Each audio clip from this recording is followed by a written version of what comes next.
औज़ु बिल्लाहि मिनश्शैतानिर्रजीम बिस्मिल्लाहिर्रहमानिर्रहीम। हाज़रीन मोहतरम, अस्सलामु अलैकुम वरहमतुल्लाहि वबरकातुहू। 10 मुहर्रम की मुनासिबत से, मुहर्रम के महीने की मुनासिबत से कल जो बयान किया गया उसके मुतालिक चंद चीज़ें रह गई थी, उसी को इंशाअल्लाह ताला आज कवर किया जाएगा।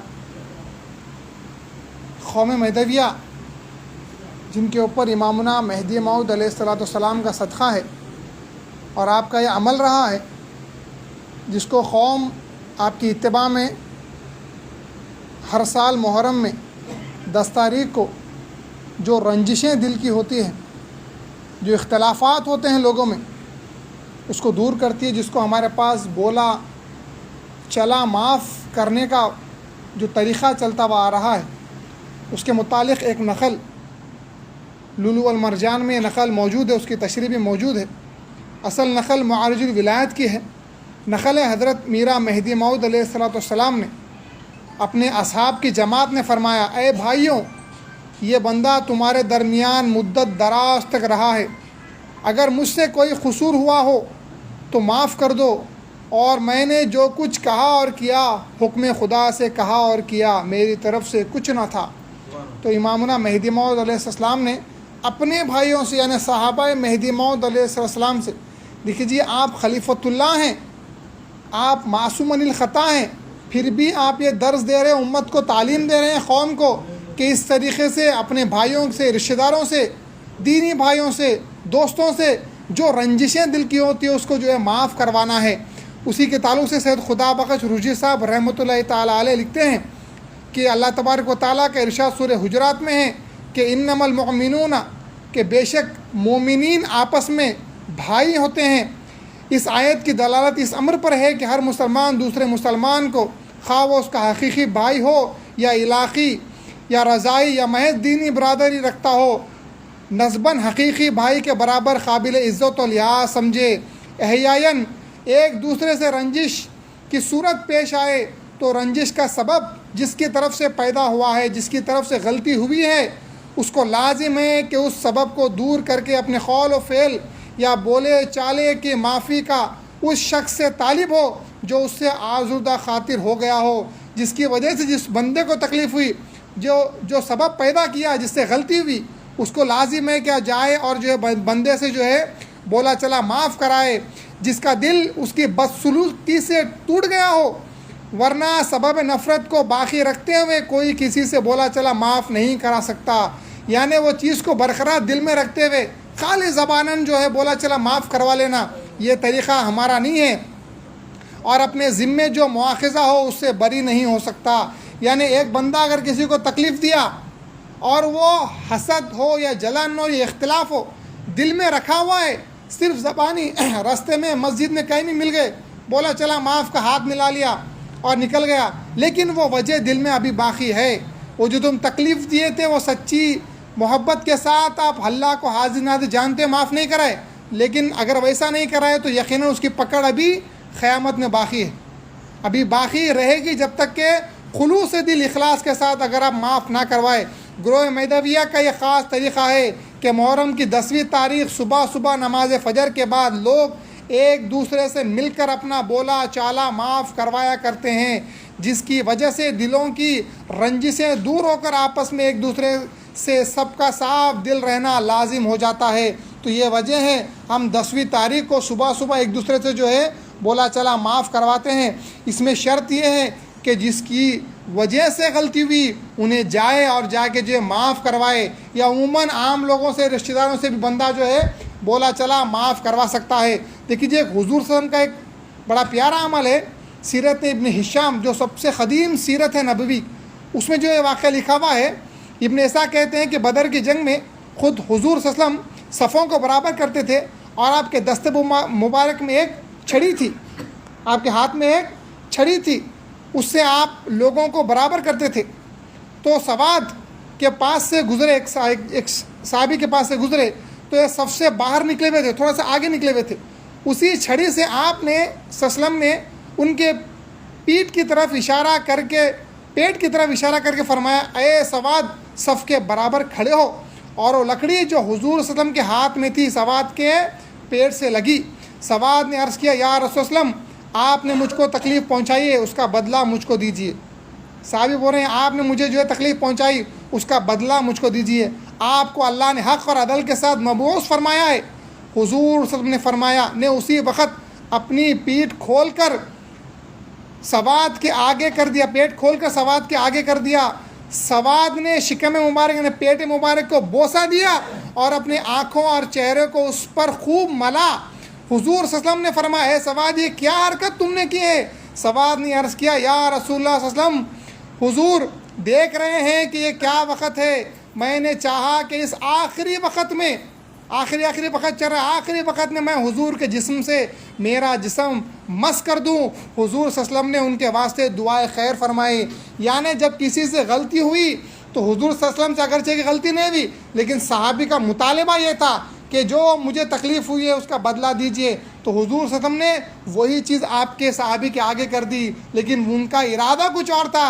उनका इरादा हुजूर को बोसा देना था। तो इस रिवायत से हमको क्या मालूम होता है, जब किसी को किसी से तकलीफ़ पहुंचती है तो उसका बदला यकीनन लिया जाएगा। एक हदीस में है, अगर एक सींग वाली बकरी एक बग़ैर सींग वाली बकरी को मारेगी, उसका भी हिसाब जो है अल्लाह तबारक व तआला आखिरत में जो है लेने लगाएगा। ऐसे कई अहादीस हैं जो है इस अमर पर दलालत करते हैं कि अगर आप तकलीफ़ दिए तो उसको इसी दुनिया में रहते हुए माफ़ करना लाजिम ज़रूरी है। हज़रत शाह नेमत रज़ी अल्लाह तआला अन्हु जो आपसे जो क़त्ल हुआ था, मैं इस्लाम के दायरे में आए, तरके दुनिया से कबल, उससे पहले मैं इस्लाम ने उनको वापस चलाया और जाकर वो को जो हक़ था, खून का बदला था, वो माफ़ करवाने के लिए शाह नेमत रज़ी अल्लाह को वापस भेजा। जब शाह नेमत रज़ी अल्लाह गए, उसके वालिद ने वो कैफियत शाह निज़ाम रज़ी अल्लाह की देखी तो फरमाया, तुम्हारी ये जो कैफियत हुई, ये बदलाव जो तुम में आया है, ये किस वजह से आया है? वो हस्ती के पास अगर तुम मुझे लेकर चलोगे तो मैं मेरे बेटे का खून तुमसे जो है माफ़ करूँगा। तो वापस आए। उसके बाद शाह नेमत रज़ी अल्लाह तआला तरके दुनिया किए, यानी तरके दुनिया भी करने से पहले मैं इस्लाम ने वो माफ़ी करवाई। अगर कुछ आपका हक़ रखा हुआ है किसी का आपके ऊपर, वो भी जो है माफ़ करवाए। तो ये ज़रूरी है कि हम सुबह के टाइम एक दूसरे से या फ़जर में या फ़जर के बाद अपने रिश्तेदारों के घरों को जाके माफ़ करवा लें। असल ज़रूरी उस वक़्त में टेस्ट रहता। क्या टेस्ट है? 1 साल से जिसके साथ आपका इख्तलाफ है, जिसके साथ आपकी दुश्मनी है, उनके पास जाना, अपने आप को गिरा के, कमतर समझ के, अनानियत को ख़त्म करके अब उनके पास जाना, उनसे माफ़ी चाहना। अगर सबब आप है, वजह आप थे, तो जब जो है बोला चला माफ़ का असल हकीकत रियलिटी का आपको जो है समझ में आता, दिल में उतरती है वो बात। ऐसे ही सबसे मिला रहे हैं, वो जो बंदे से तकलीफ़ है उससे नहीं मिल रहे, उससे बोला चला माफ़ नहीं करा रहे, सबसे करा रहे। ऐसा कभी भी नहीं होना चाहिए। लेकिन अक़ीदे की बात है तो दूरी इख्तियार करना चाहिए। अक़ीदे का मसला इसमें दाखिल नहीं होता। जो आमाल से एक दूसरे को तकलीफ़ होती है वो इसमें शामिल होते हैं। दीगर एक इम्पॉर्टेंट चीज़, ये बाज़ लोगों का सवाल है कि क्या मुहर्रम के महीने में बंदा शादी कर सकता है, शादी ब्याह कर सकते हैं क्या? हाँ, मुहर्रम के महीने में शादी जायज़ है, कोई मकरूह फ़ेल नहीं है। लेकिन हमारे पास अदबन जो है शादी को थोड़ा सा पोस्टपोन करके जो है करते हैं। जैसा कि बंदगी में रज़ी अल्लाह तआला के महीने शव्वाल में भी एक 14 दिन पोस्टपोन करके जो हम करते हैं। लेकिन अगर कोई कर लेता है बराबर दुरुस्त है, कोई हराम काम, नाजायज़ काम, मकरूह काम उन्हें नहीं करा।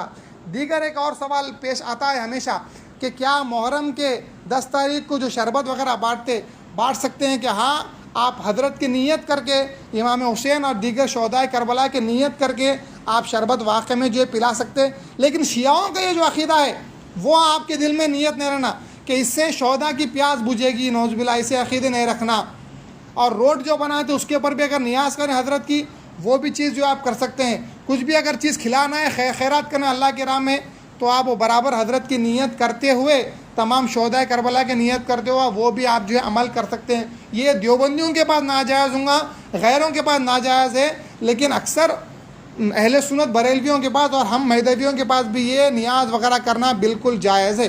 तो ये चीज़ें ज़रूरी थी जो आपके सामने रखी गई। अगर कोई सवाल मुहर्रम के मुतालिक है तो आप अर्ज़ कर सकते हैं। जो चीज़ देखो साबित नहीं है, जो कुरान और सुन्नत के ख़िलाफ़ है, जो बिदात हैं, रसूमात हैं, उससे जो है दूर रहना। काले कपड़े का जो कल अर्ज़ कर दिया गया, काले कपड़े वगैरह नहीं पहनना, मातम नोहा वगैरह करना हराम है। ये तमाम चीज़ें जो उनसे मुशाबियत रखती वो चीज़ आप जो है बिल्कुल भी नहीं करना। अगर कोई नौजवानों को सवाल है 10 मुहर्रम के ताल्लुक़ से, इस महीने के ताल्लुक़ से, तो जो है पूछिए। आप कोई सवालात है तो जो है अर्ज़ कर सकते। मुहर्रम उस दिन की बहुत बड़ी फजीलत आई हुई है, इसी वास्ते 10 तारीख को हम कराते हैं और हमारे बुज़ुर्गों का तरीक़ा भी है। और 10 तारीख को क़यामत आएगी बोल के अहादीस भी आई हुई है। इसी वजह से जो मुनासिबत से हम 10 मुहर्रम की 10 तारीख को ये सेलेक्ट करे हैं। ये सिर्फ इमाम हुसैन रज़ी अल्लाह की शहादत के लिए की वजह से ये दिन को फजीलत नहीं मिली, बल्कि ये दिन पहले से फजीलत वाला दिन है। इसी वास्ते ये दिन में जो है हम 10 तारीख को जो है बोला चला माफ़ कराते हैं। ये कहा जाता है कि 10 मुहर्रम ही को जो है हशर वाक़ होगा या जी, बाज़ जो रिवायतें आई हुई है क़यामत भी इसी दिन आएगी बोल के रिवायत आई हुई है। दीगर कोई सवाल 10 मुहर्रम के ताल्लुक़ से? और से रिवायत आई हुई है। कोई सवाल है नौजवानों को? आप लोगों को सवाल है कुछ 10 मुहर्रम के ताल्लुक़ से? रोज़ा रखना सुन्नत है, 10 तारीख को रखना है, 9, 10 या 10, 11 जहन में रखो है। करने का अमल जी मुतलक है, मतलब यानी जब चाहे कर सकते, जब भी जी हाँ, वही हमसे जब भी। असल में अमल तो कभी भी करना है, आपको ज़िंदगी में हमेशा करना है। शाह नेमत रज़ी अल्लाह के दायरे में अमल था। शाह नेमत रज़ी अल्लाह हर महीने जब चाँद दिखता तो बोला चला माफ़ करते, रंजिशें दूर करते, एक दूसरे से गले मिलते, बगलगीर होते। शाह नेमत रज़ी अल्लाह के दायरे में ये तरीक़ा चला आ रहा है और 10 तारीख को भी कर सकते हैं। ज़िंदगी में कभी भी जितना जल्दी हो सके उतना जल्दी आप बोला चला माफ़ कर सकते। और बोला चला माफ़ लेटर्स के ज़रिए भी होता, शरन वो भी साबित है, या मैसेजेस के ज़रिए भी होता वो भी साबित है, या फ़ोन पे भी जो है बोला चला माफ़ करवाना वो भी दुरुस्त है। लेकिन बल्क में जो है मैसेज एक साथ टाइप करके 100 को भेज देना और ये समझना कि 100 लोगों से माफ़ करवाया, ये सही नहीं है। बल्कि जिससे ख़ास है उनको मैसेज टाइप कर सकते, या लेटर लिख सकते, या कॉल कर सकते अगर दूर है तो। ये भी जो है शरण दुरुस्त है, शरण माफ़ी इंशाअल्लाह ताला हो जाती है अगर आप मांगे सच्चे दिल से। तो हुज़ूर सल्लल्लाहु अलैहि वसल्लम के हदीस है ना, माफ़ चला लो, उस वक्त से पहले जब जो है जी हमारा दरहम और दीनार जो है नहीं चले, काम नहीं आएगा बिल्कुल। कोई नौजवानों को सवाल है? इंशाअल्लाह नहीं है। चले शुक्रिया, इंशाअल्लाह ताला चलने दो, इसके अंदर